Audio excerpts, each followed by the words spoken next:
shaking my head. Oh. All right. Can I hear us now then? Can you hear us now? Yes. All right. Thank you, Nacha. Sorry, everyone. Well, hello. Welcome to our show. Christy wasn't here, and now she is. Say hi, Christy. Hi, Christy. Happy Friday, guys. Welcome to the League. The League of Good News. I'm being ironic. You want to come up here? Come on. Come on. Our first story tonight was about the current state of the infrastructure and reconciliation bill here in the U.S. And why those are being held up. And the why are two senators, one of which is Joe Manchin of West Virginia and Kirsten Sinema of Arizona. And I want to talk about Joe Manchin first, mostly because he has a lot of stake in coal, and he's one of the senators who get the most amount of money from lobbyists and oil companies, lobbyists, and also his daughter, which is what we were just talking about, is on the big pharma side of things. She is one who is kind of directly responsible to the increase in the price in EpiPens. Mm-hmm. And what Christy was just saying is that, like back in 2007, they started raising their prices, EpiPen did, from about $50, it says here, dollars to over $600 for a 2-pack. And you had to buy two. You had to buy two. An option. Yes. Yeah. And that boosted EpiPen's profits to $1.1 billion a year. And that's, I mean, everyone here knows how we feel about drug prices, especially life-saving drugs, right? But it's not an option. You have to keep it with you. This is a drug that has to be administered, immediately, and it will save lives. You go to any other country that is a modern country that has healthcare, and you will find that, they can pick one up for anywhere between $8 and $30. Yeah. And it's crazy. Another source here puts the percentage into perspective. Mylan, the CEO of EpiPen, increased the price of an EpiPen 2-pack nearly 550% to $608 over the past decade. But it made him rich. So 2 thumbs up capitalism. America. So that's just the Joe Manchin side of things. Not that he's personally responsible, but he was in Congress when that stuff was happening. He's been there for a long time. Mm-hmm. And we can't pretend like his daughter's business has no hold at all on his decisions in Congress. So the next person we get to talk about, the next holdup, is Kirsten Sinema, senator from Arizona, who totally sucks. So now, is this the same senator that we were super happy with, like 4 years ago when she decided to be sworn in on a law book? I believe it is. I think it is. I didn't look that up. I just I've just remembered her throughout time. I also have remembered it's just been one thing after another since then. It has, yes. Yeah. So again, credit where credit's due. That was really awesome. That's something that a lot of the secular community really liked, is that instead of being sworn in on a Bible when she's an atheist, she decided to be sworn in on a law book, which makes sense. She's given us a bad name. Yeah, she is. Yeah. So that was a good way to jump in and make a good example. And like the thing that really drove me nuts about that is that so many people freaked out about it. Just like, look, swearing at something you don't believe in doesn't make any sense. But saying that you believe in the law and you will take an oath over that makes more sense. Like oath to something that you believe in, that you uphold. And that just made more sense. That said, moving on to now, Kirsten Sinema, over just the last month or so, she's accepted over. I lowballed it on purpose because I didn't want to too high it. She's accepted over $700,000 from pharmaceutical companies, and since she has switched her opinion on lowering having Medicare bargain to lower drug prices. Right, negotiate drug prices. Yep. Yeah. No, we let the pharmaceutical corporations write the legislature. They literally write the legislature, the legislation, and then send it to the people whose pockets they've lined. And I'm not saying it happens every time, but we know for a fact that many times they pick up a pen and sign it, and now it's done. They didn't write it. The people they're representing and their constituents didn't want it. I just,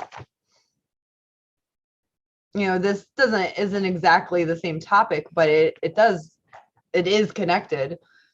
The percentage of governors and senators and lawmakers, I don't care what side they're on, who actually sit down and read the legislation, the bill, before signing it is less than 40%. And that's me being nice. That's still good. On top of that, the amount of lawmakers, legislatures who not only read the bill before they sign it, but have a town hall about it. What do you guys, I represent you as their job. It doesn't matter if they're conservative or left or middle. It doesn't matter what their beliefs are. When this type of thing happens, you go to the people you represent and say 67% of the people you represent want this. It wasn't exactly what you wanted, but the majority want that. That's what they should vote for. That's how you democracy. None of that's happening. None of it's happening. We've got to get money out of politics. We do. And for more specific examples, one of the reasons that we can't get through to Kirsten Sinema is because she doesn't answer calls or emails from her constituents. She doesn't hear them in real life. She's like, la, la, la, la. But what she is doing, in which she also left Congress for just the other day, is galas. Big high ticket dinners and such to go speak at, be there for, and she gets over $5,000 for each of these appearances that she makes from people in the pharmaceutical world to go and listen to their ideas and talk to them and what the hell ever, eat with them, and then vote for them. So this has to be illegal on some front. Like it has to fall under some kind of this isn't democracy. It's not. Because she's not representing. She's grifting. She gets paid to do the job that they're paying her more to do. Because that means that she'll vote their way. Yes. I mean, not necessarily, but I mean, we can look it up. They're beholden to who gives them the most money. That's corporations are people and money is free speech, and she likes the corporation type people better, I guess. And she likes money a lot. I don't. Yeah. She's not doing her job, and if she is, she's not doing it well. And one thing that really pissed me off connected to when she was followed into a bathroom, when questioned on a plane, followed through an airport until she left. She was heckled, right? The thing that ticked me off, probably the most out of that, is one of the only times she talked to them at all. She said, I don't negotiate in public. Yes, she did. And I'm just like, excuse me. That's your job. Your job is actually to negotiate in public. Oh. That's like the number one thing you're supposed to do. You're supposed to go to Congress, negotiate in public, like put out your position, argue in public. Yeah. You can totally do it in front of any fucking camera, and if you can't, you're a sham. Right. That's just all it is. Like you state your motives, you state what you want and what you plan on doing to get what you want. You put your cards on the table because you should have a strong hand and be like, anyone come beat this. And she can't. Because she's shit. She's a really shit senator. It's just, I thought it was silly to make such a big deal about like people following her into the bathroom and questioning her with everything we know now, that like she can't be reached otherwise unless she's like met at the college she's teaching at and followed into a bathroom, because she'll avoid everyone at any cost. Like, no, well then, yeah, you elected her. She's your representative. She has to represent you. How can she do that if she doesn't talk to you? Make sure she talks to you. All right? Heckle. Heckle's fine. Heckling is great. And that's what free speech is about. And she picked the wrong career if she doesn't want the people her job is to represent, to ask her questions, to talk to her, to make a statement that she doesn't like, that she feels, is disrespectful. That I don't want to say it's her job to be disrespected. That's not what I'm saying. Oh. However, her constituents have the free speech right under our First Amendment to actually say, Senator Sinema, you're really pissing me off. You're doing a shitty job. You're not listening to people who just want you to acknowledge them. Can you say, hey, listen, I know you want to talk to me about this. I have a lot of work to do. I was planning to get it done on this airport. My name is Senator. It's nice to meet you. Here's an address or a phone number, and you can ask me this later. Acknowledge them, be a human being. The way she just acted like nobody was there was so weird to me. Like sitting on the airplane, just completely ignoring the person. I wanted to snap her mask. Just like, pop! So bad. Like a cartoon. No, it's really discouraging. And to Christy's point, your responsibility, your job, and the heat you're supposed to take as a representative is supposed to be due to the fact that you have a principled stance, right? It doesn't matter what it is. Like if Tucker Carlson gets into office for some terrible reason, like if he becomes Congressman Carlson, Sorry. he best be the best white supremacist congressman that we have. Should absolutely just ride that fucking train and stay principled on it, because people who elected him want that representation. That's his job. It's not his job to feel the room and just go with what you think people want to say, or whoever will pay you, like, to give their opinion. You're supposed to represent, like a democracy, the majority of people who got you elected. The majority of people who got you elected. That's the point. If you're not doing that, then you're not doing your job, and you should be fired. And I would say that most of them, unfortunately, do not do that. Are not doing their job. Think about it. They get paid $200,000 more than that. Over $200,000 every year. Mm-hmm. Congress, if you work in Congress as a senator, as a congressperson, you have the best healthcare that is available in this country.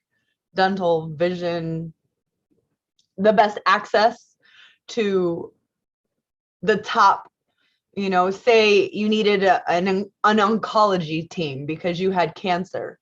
As someone who was voted in and makes this money, has this healthcare, they can also use their connections to, your brother or whoever, those connections, those networking, and they put together the best networking, which their insurance is going to cover.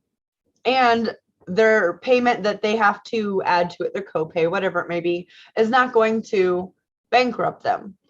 Why would these people who obviously do not care about the constituents, they'd rather get paid lots of money to speak, why would they fight for healthcare for anyone when they're good, they're golden? To them, I feel like, and this is just my opinion, but I feel like it's the way that they treat the regular person as, well, then why do you let yourself quit being poor? Go be a senator. That's what I did. We have some very selfish, I don't want to say horrible words about her. We all understand her actions are what are making us feel this way. I live in Florida. I don't have the best representatives as well. So you live in Ohio, I'm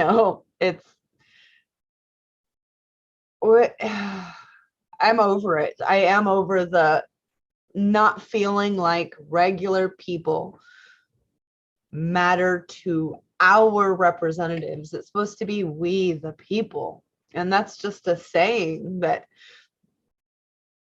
if you guys, we have some of the lowest voter turnout in all of the developed world. And that's by design. And we keep making it harder and harder, we're going to get more fringe people.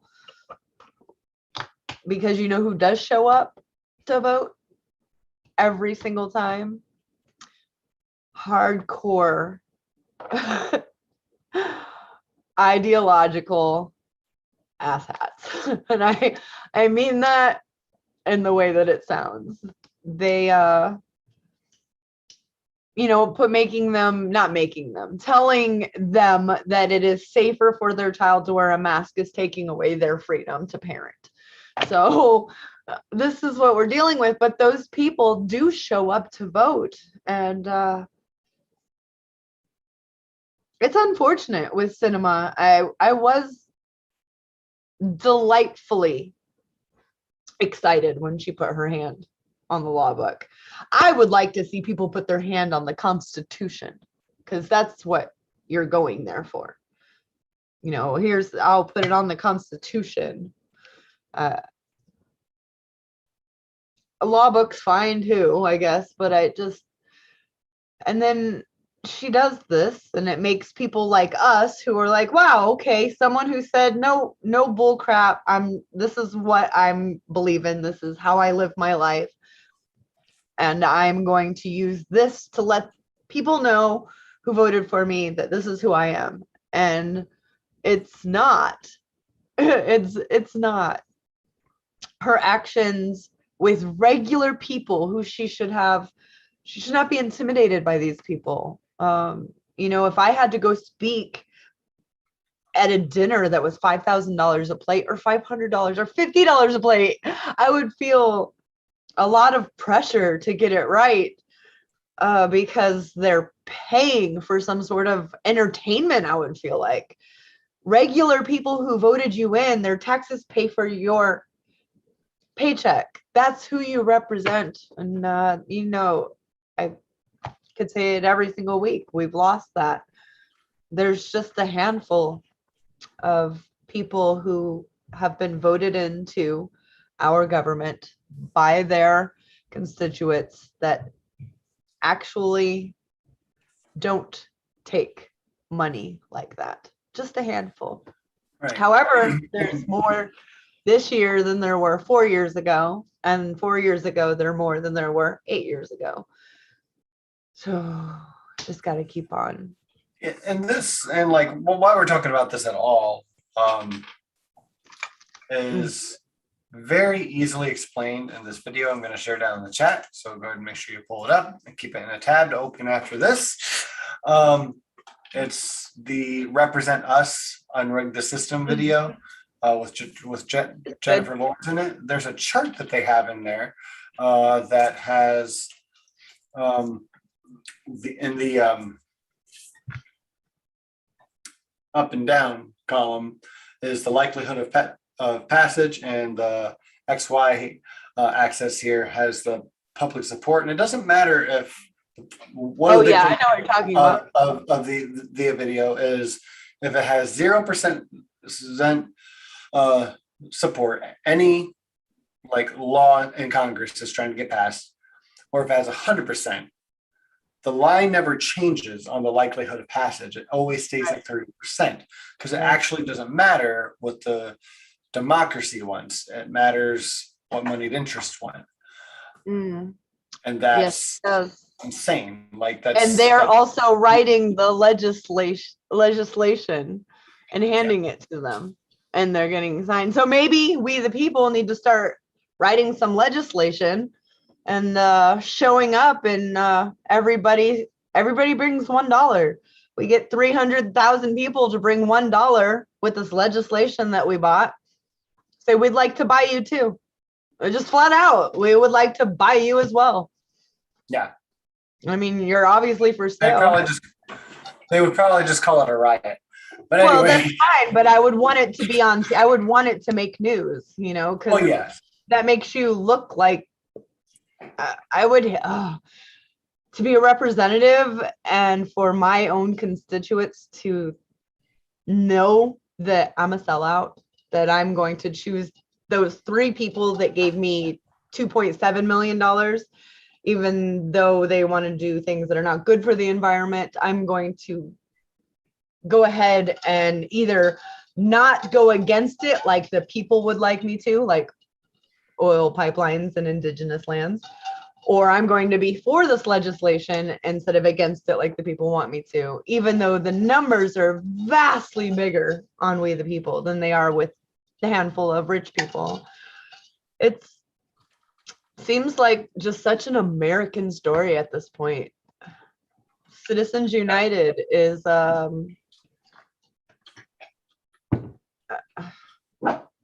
it's not the straw that broke the camel's back. It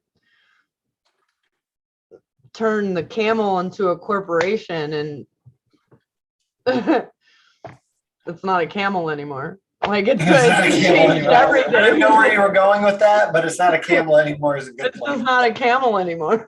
No. That said, let's move away from that not camel. Yeah. And we're gonna go ahead and move into the next topic. I've been spit on by a camel, everyone. Just letting you know. Did you like it? No. Okay. I love I gotta animals. ask. And it was amazing to be able to, pet and touch. And I was a kid. I was young. I was in elementary school. And yeah, it was gross. It was like here and all the way down. But yeah, I don't dislike all camels, but that camel and I, we have beef still. Yeah, probably. Wonder if he's still around. Maybe you can go make pizza with him. No, spitting dirt. No peace. All right, so moving on to, I guess I don't even know how to say it. The AUKUS? Project or Operation AUKUS. AUKUS is Australia, UK, and US. That's how they got AUKUS. It is a newer alliance. I do want to say that we have so many alliances. We have alliances with Australia, UK, US, France, Turkey. They're all together. New Zealand's always involved in these as well. New Zealand is not involved in this one because they are part of the non-proliferation, no nukes. New Zealand is part of the zero nuclear weapons. They don't want them in their water. They're not going to be a part of it. Now, there's all this talk and fear mongering before I get into the story about how France got dicked over by Australia. This is not true as far as the nuclear part. It is true with them deciding we don't want those 16 or so subs from you any longer. We would rather have 8, which is not a fleet necessarily, and we'd rather have the UK make them, which is really the US because it's our technology and we've only shared it with the UK. Now, there are only when Australia becomes a nation who has nuclear powered submarines, they will only be the 7th country on the whole planet that has them. Now, when you hear nuclear powered submarines and you know nothing else, your mind's going to immediately go, what do you mean nuclear? Why do they have nukes? They shouldn't have nukes. They don't. There are no nukes on these submarines. They are, okay, if they are nuclear weapons, then a nuclear power plant is also a nuclear missile. Right, okay. That doesn't mean that it's a bad idea. Okay, they were going to give all these billions of dollars to France to make these 16 subs. However, they're fossil fueled. They have to come up. They have to surface. They have to snorkel. That's when helicopters, airplanes, radar, other ships can see them. Now, a nuclear powered submarine can stay underwater for like 3 years. It doesn't have to come up. As long as the people under the water in said submarine have enough food and water, it does not need to resurface. Now, Australia is also part of the non-nuke. They're a major part of their nation's people, not the government. The people are just, they're not with it. They don't want it. They don't understand why we need another country to have more nukes. And that's when I have to go back to saying it doesn't. It is nuclear powered. Now, I'm pro-nuclear power. I didn't know if you knew that, Mac.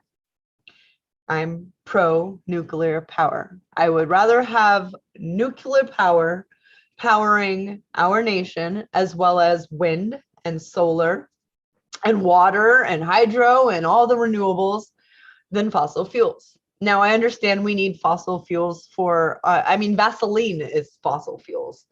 It's petroleum jelly. There's a lot of things plastic is made from, and there's a lot that comes from fossil fuels, but it's finite. However, a nuclear plant, which I support, I do want to caveat and say I do not support nuclear power plants near coastlines. I do not support nuclear power plants in hurricane or earthquake or monsoon areas, which is going to be really hard to power those places with the nuclear power. That being said, I'm all for nuclear power and the places where we don't have to worry about a natural disaster poisoning the whole area for hundreds and hundreds of years. I have some concerns about these nuclear powered submarines because I think about these things. Now, these particular submarines that are nuclear powered, they will not have to be fueled. They will have to be maintained, which means Australia will have to enrich uranium themselves, or buy it from us, or buy it from the UK. So there's going to be something going on. That's the way that works. It's still cheaper than fossil fuels and cleaner than fossil fuels. Now, that sub that is not a weapon, if it happened to be hit by a missile from another nation, it's now a goddamn nuclear weapon. So think about that. That's where, it's doing its own thing. It's doing recognizance. It's not doing anything bad. It's not even out there, looking for problems. It's just checking out the coastline of whatever, checking its perimeter, all the military games that they have to go through to make sure they stay up on things. If it happens to crash into something where it's a big enough crash, that non-nuclear weapon, nuclear powered submarine is now a nuclear weapon. And we have to think about, at the end of this submarine's lifespan, there is this nuclear reactor and enriched uranium. Where does it go? However, we have the same problems with nuclear power plants. There is a lot on the horizon. There's a lot. And I can't even, this isn't the show to even go into all of the new innovations coming out on nuclear power, on fissure reactors. It's totally cool. It really is. And mixing it with renewable is awesome. Okay, so I wanted to just kind of go over this particular view of AUKUS, or Operation AUKUS. And before I do, I want to say China has not threatened the United States. China has not threatened Australia. China has not threatened the UK. China has not. So I have, yeah, hold on, same reason why a nuke plant on land doesn't turn into a nuke bomb. I would like to make an objection there. Yes. China exists. Yeah, there's that. And it has a different ideology. Take that, you libtard. I'm sorry. No, there are, that's the only, it wouldn't blow up as a nuclear bomb if it, just had a minor accident. I'm saying if a missile hit it, it will then be a bomb that's releasing nuclear waste, which is not what we want. That's a bad weapon at that point. So with Australia not being threatened by China and the UK not being threatened by China, My belief before I read this is America is in decline. No empire lasts forever. And we need to have Don't more tell America control. that. Yeah, we won't let them know. We need to control a country on the other side of the planet and make sure that they understand that we're still the boss. Now, that's how empires go. And I do live in the United States of America. And I understand that we have the biggest military the world's ever known. And we would prefer if our allies bought our equipment because it makes us money. And I understand that France is upset because they're not going to get those, 11 billion. I read so much. They're not going to get the money for those 16 submarines because they're just not, technology's changed and it is safer to stay under. And if you build submarines that have to come up, they have to surface, and they have to be fueled by a finite fuel, you'll have to replace them again anyway. Now, these submarines that are nuclear powered, their lifespan is how long the nuclear power in them will last, which is about 30 to 33 years before major changes would have to go on inside them. Not a whole entire redo, just as far as what I could get to, that wasn't big parts of any story. It was the submarine's lifespan is how long they'll last. I had to look that up, and I got between 30 and 32, 33 years is how long a submarine, nuclear powered submarine, is supposed to last. Now, the fossil fuel ones would not. And we need to also have people on the submarine who are educated in nuclear powered machines. Like, so there's a lot going into it. And I can understand why China would want to use this as fear. I can understand why any country that is against the empire of America or the war that we have brought around the world, why they would want to lie by omission, saying these are nuclear submarines. They went from this to nuclear. I understand why they would do that. It's propaganda. It's how the world works. Okay. AUKUS deal splits the imperialist front against China. As Lord Palmerston declared 200 years ago, imperialism has no permanent friends, only permanent interests. And I really like that.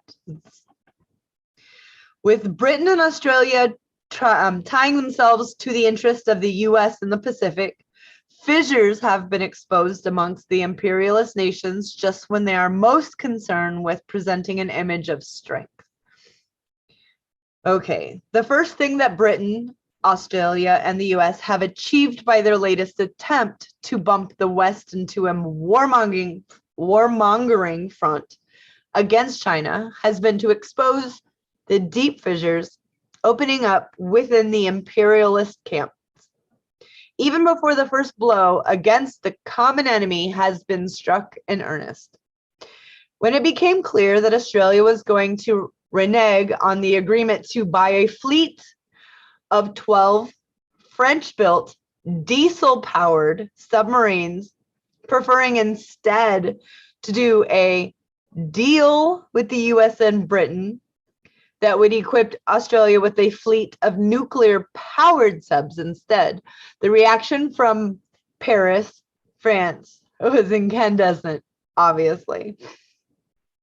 A high-level meeting between British Defense Secretary Ben Wallace and his French counterpart was abruptly postponed, and President Emmanuel Macron recalled ambassadors. You guys remember this, just a few weeks ago. God, feels like forever ago already. it was just so random. If you were like me, just kind of going through headlines, why would France call back all their, what is going on? That's, he felt like he wasn't even let into the conversation that this might happen, that this was being offered up to him. As far as he knew, he and his government was still, and the private sector were still making these subs. So he found out because other world leaders got on TV and said, this is what we're doing. After he recalled his ambassadors from Washington and Australia, his foreign affairs ministers, Jean-Yves Le Drian, explained that France had been jilted, lamenting that it had established a trusting relationship with Australia and this trust was betrayed, and that France had been kept in the dark about the deal until they found out when everyone else did. I can understand why you would feel that was fucked up. Honestly, it really was. And particularly illuminating. Go ahead. That's what you get for being France. Sorry. I'm sorry. France made our Statue of Liberty. And yeah, they feel like they're a big part. They're, a huge, they're just as important as the US. Did you say a huge fart? Yes, they're a huge fart. Exactly what I said. Yep. Yes. Yeah. This whole thing is a huge fart, actually. This whole thing. That's what we're gonna have to rename the stream, the huge fart. Okay, so particularly illuminating were Le Drian's bitter comments comparing the US President Joe Biden to his predecessor, Donald Trump. Quote, what concerns me as well is the American behavior. This brutal, unilateral, unpredictable decision looks very much like what a Mr. Trump would do. Allies don't do this to each other. This is the US-Australian submarine deal, and it rocks the NATO alliance. That was from Asian Times, September 18th, 21. So if anyone wants to look that up, it's in the Asian Times. It's titled US-Australian submarine deal rocks NATO alliance. Okay, except for, of course, that they do whenever the interest of one imperialist comes into the contradiction with another, regardless of which head of state is looking after the shop. So much for the new dawn in fence-mending diplomacy that President Biden was supposed to be a harbinger of. The French reaction was in part simply outrage at losing out on what was supposed to be a done deal, stinging the country for a cool $100 billion. It was already counted as in it was part of their, and now they've got to rearrange things. The whole thing for them is a big fart, actually. But this was also a straw in the geopolitical wind, raising questions about who will lead the imperialist thrust against China and Russia, and which target should have priority. Why do we need to have a target on China or Russia? Why?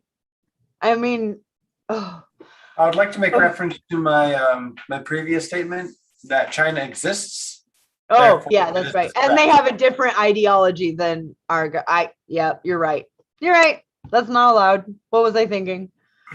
Look, so hold on. Actually, if I can just go ahead and put more of my actual beliefs on this topic. Because Read it on, Mac. I really appreciate breaking points.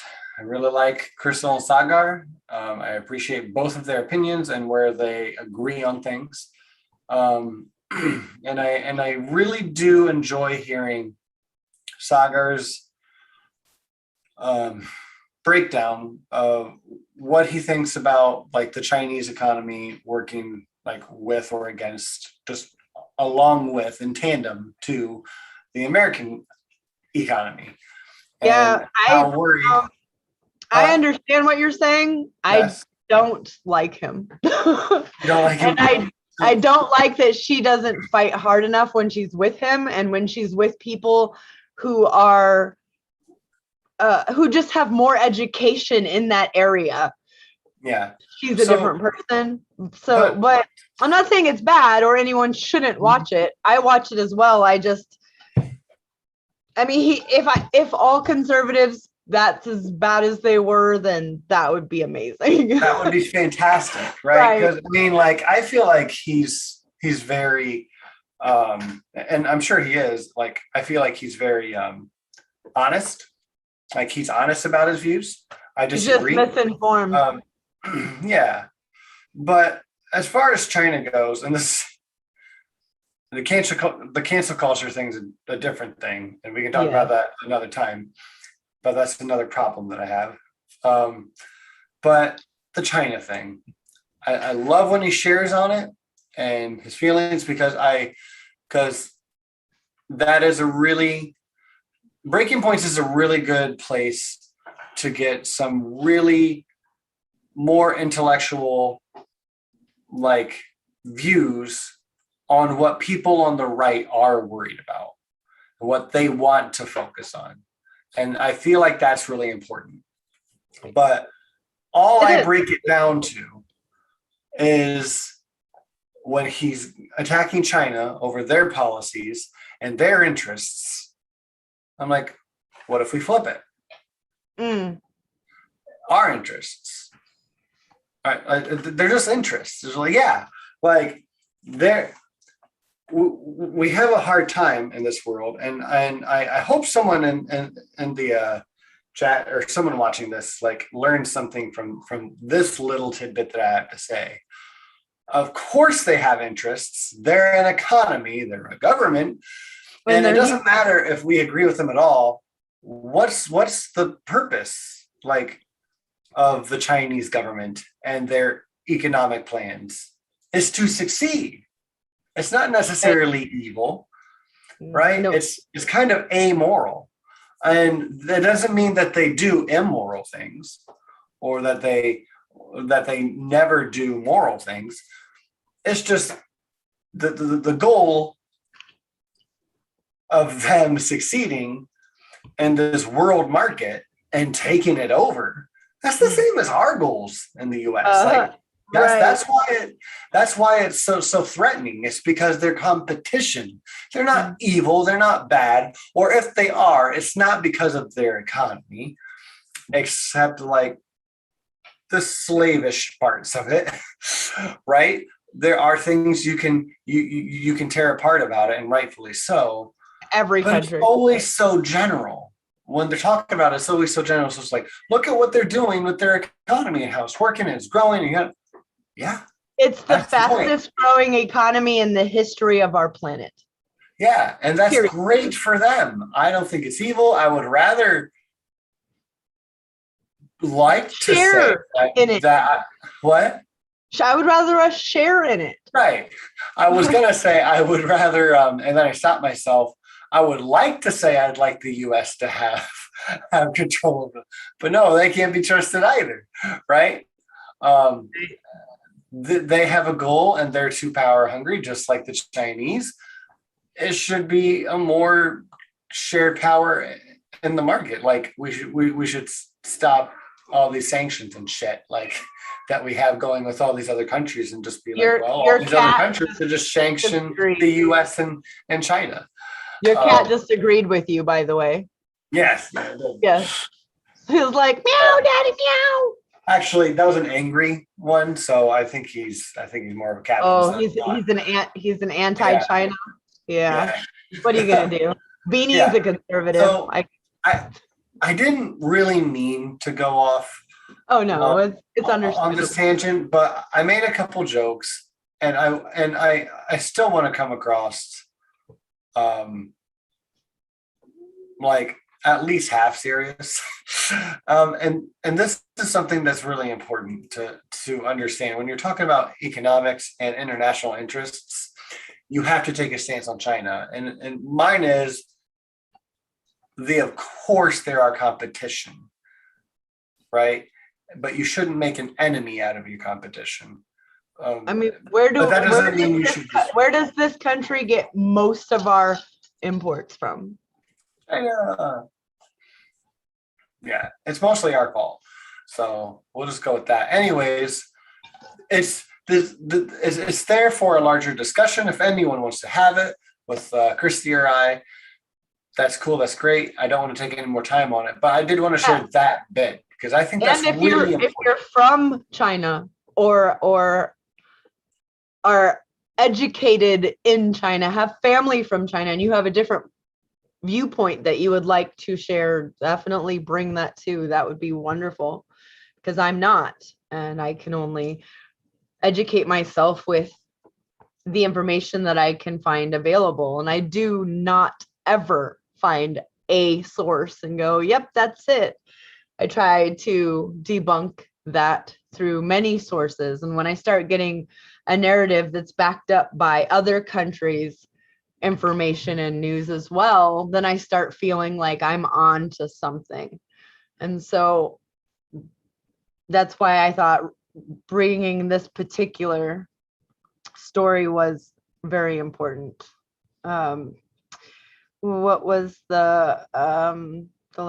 okay. So France was kept out of the deal, and that's what we needed a target. It had to be China or Russia. Which one should be our priority? Because we have to have an enemy. France has already shown a marked reluctance to join the US-led campaign to undermine China. Back in June, President Macron offered the NATO summit a lesson in geography, pointing out that NATO is an organization that concerns the North Atlantic. China has little to do with the North Atlantic. The information of the AUKUS alliance, an ugly acronym conflating the initials of Australia, UK, and the US, that brokered the deal over the access to British and US nuclear know-how, can be read as a Macron says, if NATO is not yet ready to head a warmongering front against China, then it had better make way for the emergence of a new alliance that will. So either you want to be against China and you're going to make sure that they know that we're telling them that they're going to attack us. AUKUS is one such alliance that would do just that. Another Sonofic lash up is the Quadrilateral Security Dialogue, aka the Quad. The Quad is an alliance that's been around longer than this new AUKUS. This brings together the United States, Australia, India, and Japan, also with a clear intention of shoring up US hegemony in the Pacific region. Prime Minister Modi, which I am not a fan of, in India, did a deal in July with the US to jointly develop drone capability. And Japan and Taiwan are simultaneously engaged in joint military drills. Now, Taiwan does have a legitimate reason to fear China. China has their one nation, it's all ours. In 1954, Japan gave up all these islands, and it is true, it's written down, they did give it all to China. However, Taiwan they're their own country, they're their own democracy, their own government. They don't want to be part of China. They don't want to have a problem with China. They would like to trade with China, be neighbors with China, visit China, go back and forth, have family in both places. They just don't want to be ruled with China's one-party system. It's not in their beliefs, which I believe every nation has the right to its own determining its own choices. Cuba has its own choices. Russia, China, the US, and Taiwan, everyone should have the right to determine how they want to govern. So they do have a reason to have these military drills. And honestly, Taiwan is so little compared to China. They have legit reasons to be fearful. If there were threats, now there weren't directly threats. However, they said within these many years, we're going to have these islands. And within 2050 and 2060, Taiwan will be part of China, whether force or by, like how Hong Kong, that's a threat to people who are in Taiwan. Back on the European front, it's not really a question of France being any less hostile to China than the US. It is rather that A, the European Union is more preoccupied at present with its Russian neighbor, and B, if there are moves afoot to contain China, the EU would like to be consulted. I agree. This ambivalence came across in remarks by French Armed Forces Minister Florence Parly, who complained that the US was pulling its AUKUS stunt, quote, at a time when we are facing unprecedented challenges in the Indo-Pacific region. In other words, if the United States really wants to deal effectively with China, it had better stop alienating its Western allies. I agree.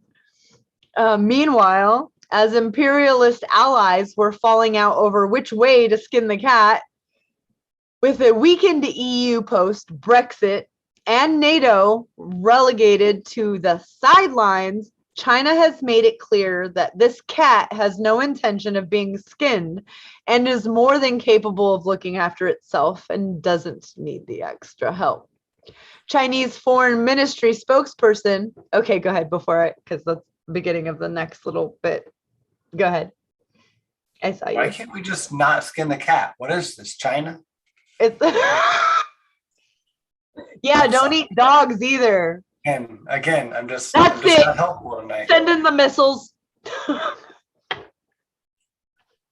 Honestly. If it was legal in this country, like every other community next to me would skin cats and eat them. Like these people are crazy. And we have a lot of stray cats. Get a part of their body skinned. That's how I feel. You want to skin a cat? Well, I'm gonna skin your foot then. No anesthesia. I feel like there's problems with that too, Christy. Of course. I'm not going to try to point them all out right now. That's maniacal. Yes. But yeah, cats are sentient. Christy was talking about calluses. That's fine. Yeah, calluses. You scrub those off with a. Christy will help with your calluses. With a flaying knife. Okay, we're almost to the end of this wonderful AUKUS story. Chinese Foreign Minister spokesman, it's ZHAO, 4 letters, ZHAO. So Zhao and Lijian, Lijian, Lijian. I'm really bad with other nations, especially the ones where I don't speak, which is all of them because I only speak one language. Chinese Foreign Minister spokesperson Zhao Lijian. I'm sorry if you ever watches this or people who know how to pronounce it and want to put that underneath, I would appreciate it. He did warn the US, Britain, and Australia to drop the, quote, obsolete Cold War zero-sum mentality. It's narrow-minded geopolitical concepts and respect regional people's aspiration and do more that is conducive to regional peace and stability and development. Otherwise, they will only end up hurting their own interests. I'm going to read that again because this is where their government's coming from.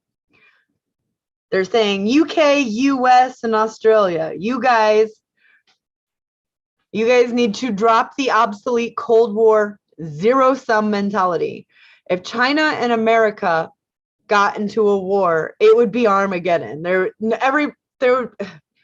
no coming out of that on the good side. And they know this. So we need to drop that zero-sum mentality. It's narrow-minded. I agree. geopolitical concepts, and respect regional people's aspirations. Like I said earlier, people have the right to self-determination, determining how they want to govern their country, and respect regional people's aspirations, and then also do more instead of just build weapons, do more that's conducive to regional peace and stability and development. We can do all of that. China is growing so fast. Why wouldn't we want to be a part of that with peace and stability and being part of development?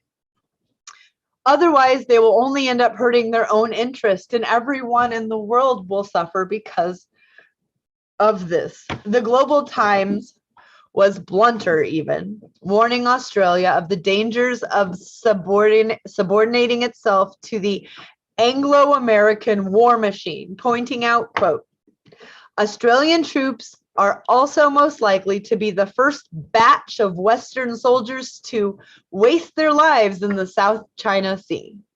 And that is true. It wouldn't be the US, it would be Australian troops, because that's how that works out. At the same time, I also agree that if I was a government and I needed submarines, I would want nuclear powered, not nuclear armed, nuclear powered. So that's where we're at. And I'm sure 2016 is when France and Australia decided that France was going to make this little fleet of diesel powered. It's 2021. It takes time. So people are all freaking out because it's all new and it's like China and Russia. And meanwhile, China's saying, listen, no, but they're also not, I mean, they're not angels. They're building islands and claiming them, which, I mean, I guess you can do whatever you want in your own sea. But if you look up a map, China and Taiwan has a strait between them, you know, not an ocean or a gulf. It's a narrow strait. They could stop everything from going through there if they really wanted to. If you want to know who has the biggest navy on this planet, it's China. Nobody ever talks about that. So Australia wanting 8 nuclear powered submarines that do not have to come up, which puts them at risk. They can stay under for as long as their personnel has food and water and supplies. They can, you know, spend a year or two on whatever their mission might be. It's better for the planet. That being said, I'll go back to at the end of that submarine's life, there is the nuclear reactor and enriched uranium that has to be dealt with at the end of its life. If you compare that to diesel and oil and everything it would need daily, and it would still have to come up often,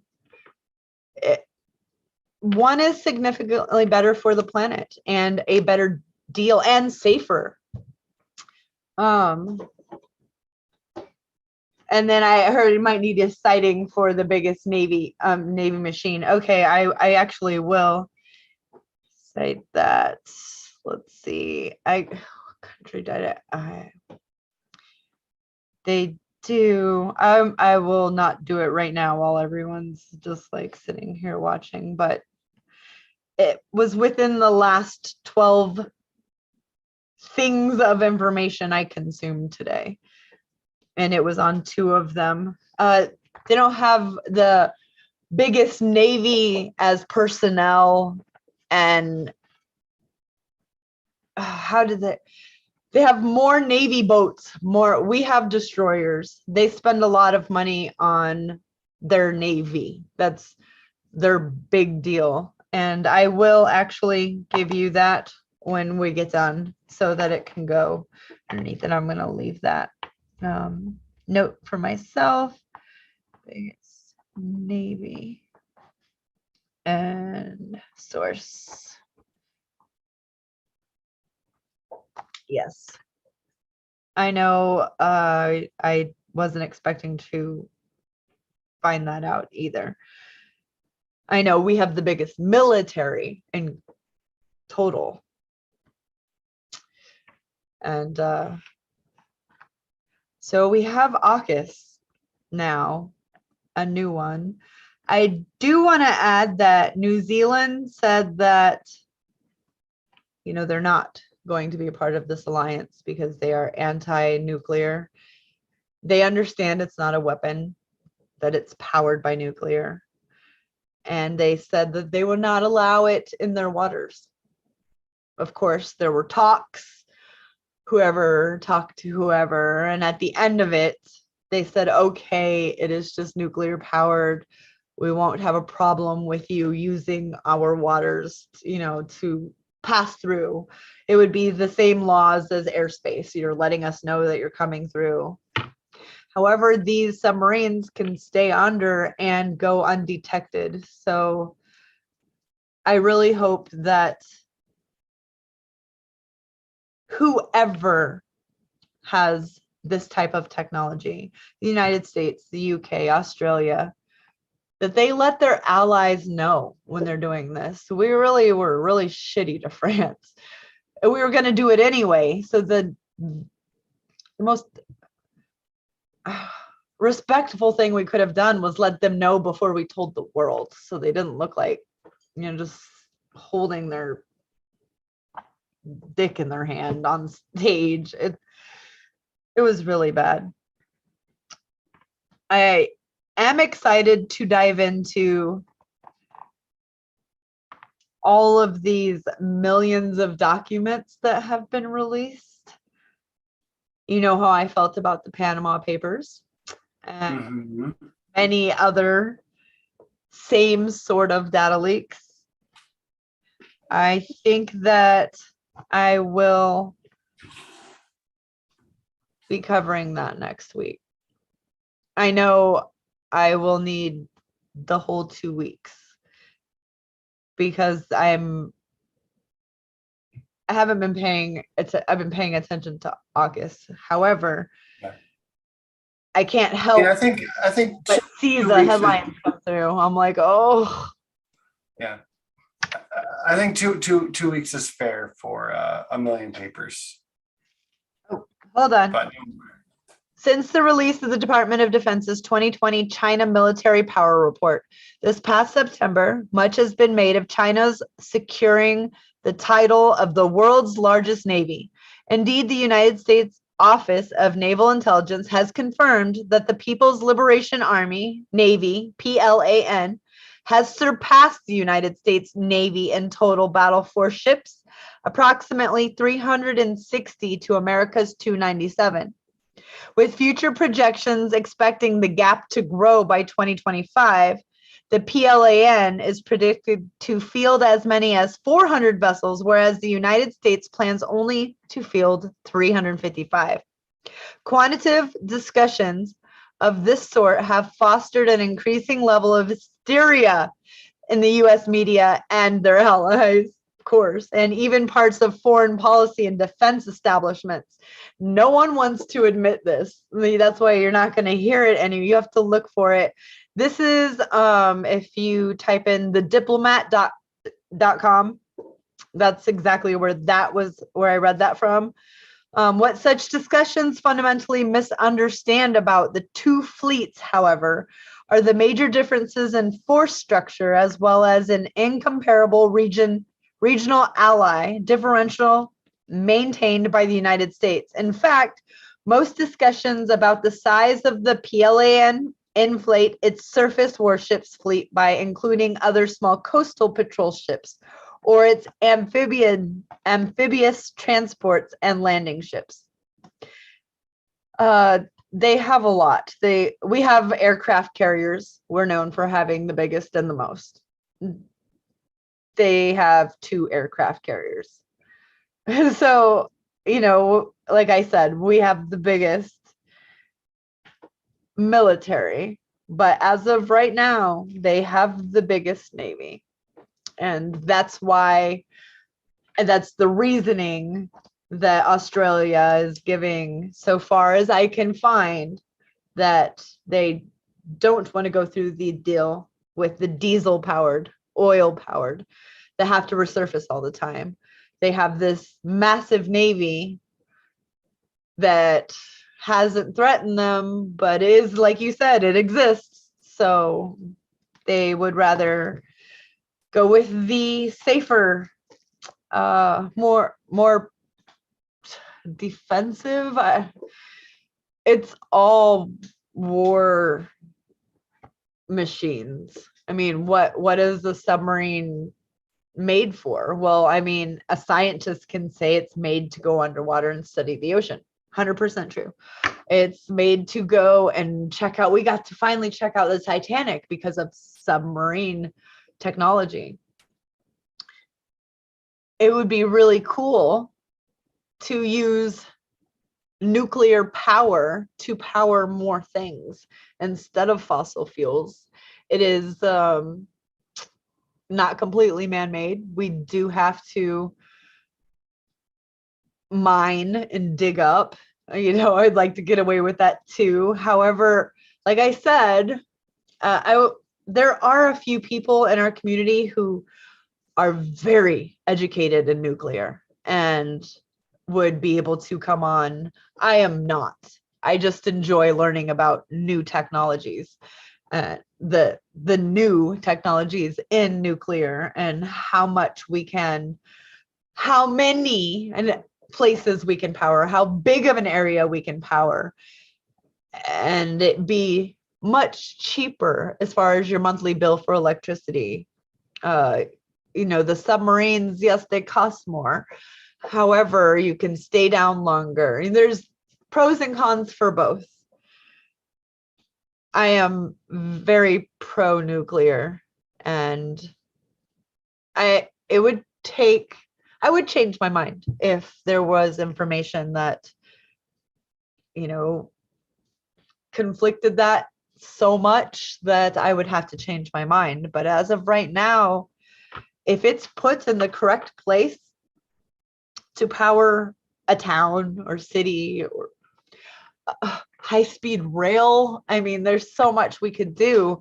It would be so much better than fossil fuels, but so would electric on a high-speed rail. We have options. I have personal feelings about this AUKUS. None of them are good or bad. They're just, like China said, why don't we do this together? Why don't we profit together? Why don't we build something together? Why don't we use this in peace?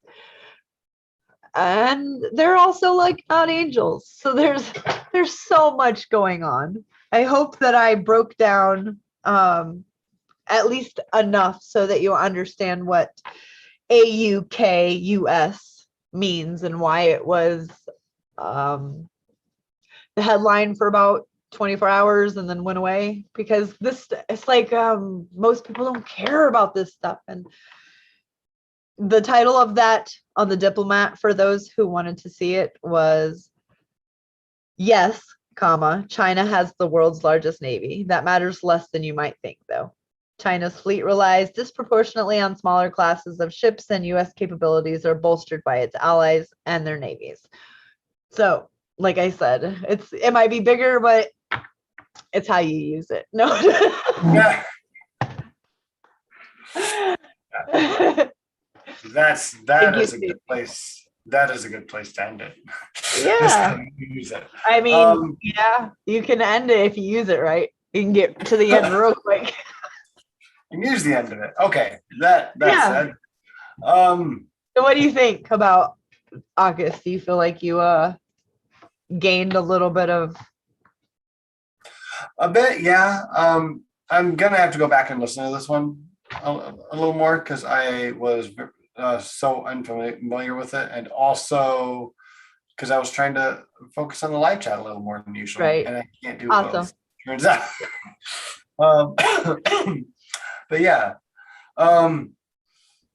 we're gonna skip the next couple of topics that we were gonna do because we don't want to make it too long, and it